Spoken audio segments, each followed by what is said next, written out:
बंधुगण, आज एक बहुत महत्वपूर्ण विषय में पार्टी की तरफ से यह प्रेस कॉन्फ्रेंस रखा गया है। मुख्यतः दो विषयों पर चर्चा करेंगे। किस प्रकार केरल में आज पूरे हिंदुस्तान का 50% से अधिक कोरोना के केसेस केरल से आ रहे हैं। किस प्रकार राजस्थान में भी कोरोना के नियमों का मंत्रीगण खुद ही धज्जियां उड़ा रहे हैं। और अंत में राहुल गांधी जी ने जो कुछ सवाल पूछे हैं, उन सवालों के भी जवाब आज प्रेस कॉन्फ्रेंस के माध्यम से दिया जाएगा। बंधुगण, आज अखबारों में एक बहुत ही महत्वपूर्ण सवाल और एक बहुत ही महत्वपूर्ण विषय को उठाया गया है कि आज केरल में आखिर क्या हो रहा है। आज आंकड़ों के माध्यम से केरला के अंदर 22,000 केस एक दिन में कोरोना के आए हैं, उस विषय को छापा है। आप सोचिए, एक दिन में 22,000 केस आए हैं केरल में कोरोना के। और आज अखबार ने यह भी लिखा है कि ऐसा प्रतीत होता है मानो यह सेकेंड वेव नहीं हो, एक और वेव आरंभ हो चुका है केरल के अंदर। तो यह बहुत ही गंभीरता का विषय है, बहुत ही चिंता का विषय है। क्या हम एक और वेव की ओर बढ़ रहे हैं? इसके लिए जिम्मेदार कौन है? देखिए, केरल में जून 6 के बाद आज सर्वाधिक केस आए हैं। आज राज्य में 22,000 केस आए हैं। इससे पहले जून 6 को तमिलनाडु में 20,421 केस थे। उसके बाद किसी भी राज्य में अगर सर्वाधिक केसेस आए हैं जून 6 के बाद, तो वो केरल राज्य है। केरल में भी मई 29 के बाद यह सर्वाधिक केस है। इससे पहले केरल में भी विषय कंट्रोल की तरफ बढ़ रहा था, मगर कहीं ना कहीं कुछ ऐसा हुआ है, कहीं ना कहीं कुछ गलती केरल सरकार से हुई है, जिसका नतीजा यह हुआ है कि आज पूरे हिंदुस्तान का सर्वाधिक केस केरल से निकल रहा है। विगत 4 हफ्तों में, in the last 4 weeks, the case load in Kerala is consistently increasing.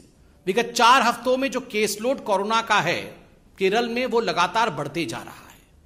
और जो पॉजिटिविटी रेट है कोरोना का केरल में, वो आज बढ़ करके 12.35% हो गया है। यह अपने आप में चिंता का विषय है।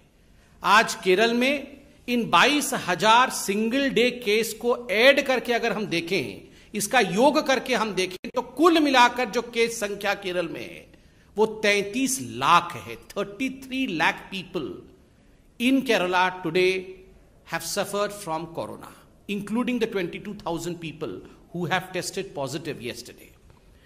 बंधुगण, ये देश का दूसरा राज्य बनता है महाराष्ट्र के बाद। महाराष्ट्र में 62 लाख लोग हैं जिनको कोरोना हुआ है और केरल में 33 लाख है। तो स्वाभाविक रूप से चाहे महाराष्ट्र हो चाहे केरल हो, यह चिंता का विषय है कि जब देश सेकेंड वेव से उभरा है और थर्ड वेव कैसा नहीं आए, how to prevent third wave, इस पर पूरे देश में चर्चा हो रही है और यह चिंता का विषय है। ऐसे में what is the carelessness of the Kerala government that we see such kind of case load rise? क्या गड़बड़ी हुई है केरल में, यह जानना पड़ेगा। आपको पता होगा कि बीच में कांवड़ यात्रा के समय एक बहुत बड़ी चर्चा देश के मीडिया में और देश के राजनीतिक हलकों में हुई थी। और यह चर्चा थी कि कांवड़ यात्रा को बंद करना चाहिए। देखिए, बहुत ही दायित्ववान बनते हुए, बहुत ही जिम्मेदारी के साथ, चाहे उत्तराखंड की सरकार हो चाहे उत्तर प्रदेश की सरकार हो, किस प्रकार से लोगों के जान को बचाना है, इस विषय को लेकर इन दोनों सरकार आगे बढ़ी। सुप्रीम कोर्ट ने जो भी हिदायतें दी उसका पालन किया गया।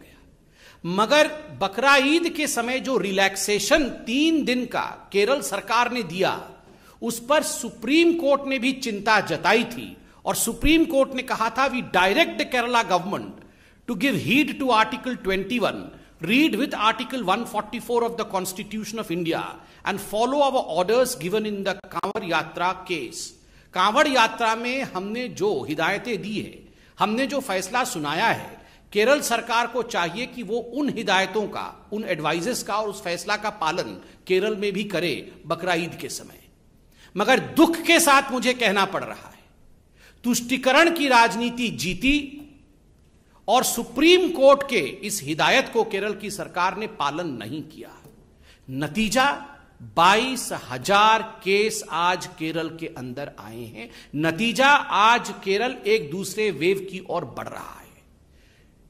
ये तुष्टीकरण, आप सोचिए किस हद तक हमारे राजनेताओं को क्या क्या करा सकता है। मुझे तकलीफ हो रही है कहते हुए कि आज कोई भी ऐसा पॉलिटिकल पार्टी नहीं है बीजेपी को छोड़कर जो केरल के इस परिस्थिति पर चिंता व्यक्त करे और जो केरल को और हमारे तथाकथित लिबरल पॉलिटिशियंस को, जो तुष्टीकरण की आड़ पर अपने आप को लिबरल कहते हैं, उनको आईना दिखाने का काम करे। मैं धन्यवाद करता हूं मीडिया का, जिन्होंने इस विषय को आज अखबार के माध्यम से और आज न्यूज के माध्यम से उठाया है और हमें जागरूक करने का काम किया है।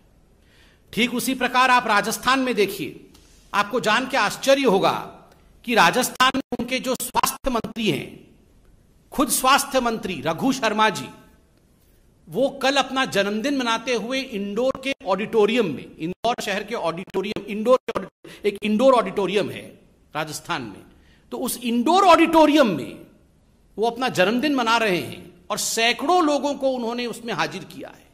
अभी यह भी मीडिया में चल रहा है कि मंत्रिमंडल का फेरबदल राजस्थान में हो सकता है।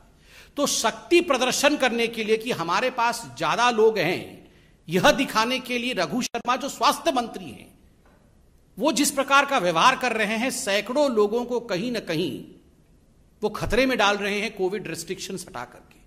स्कूल कॉलेजेस राजस्थान में बंद है, किंतु आप देखिए राजस्थान में खुद स्वास्थ्य मंत्री और उनकी सरकार लोगों की जान को खतरे में डाल रही है। और वैसे में